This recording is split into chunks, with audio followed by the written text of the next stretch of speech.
You hear a lot about interplanting and succession planting, companion planting. Succession we're probably not the best at.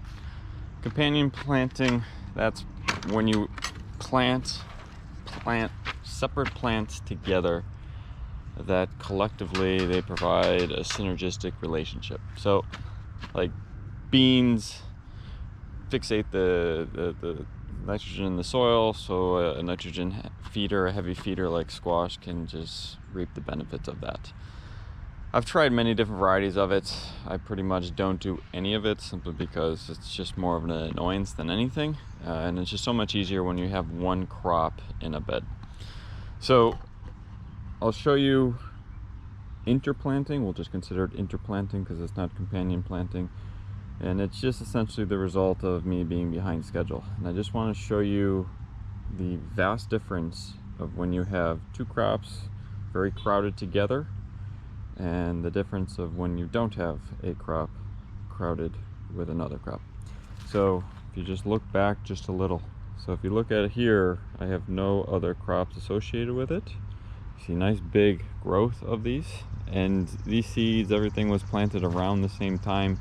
So there's really no difference between them. They are different varieties, but you'll see once we go through the other cages that you can see a profound difference between no crop or single crop versus two crops. So this is lettuce with tomatoes on this. You can see pretty much the difference between the two. You're about easily twice the difference. I've just taken out the lettuce here, and you can see this is essentially what was here. Or this what was here. You can see these are low. You can see these are also low with beets, and if you go down that cage you see no other plants, so there was nothing else in these beds besides just tomatoes themselves.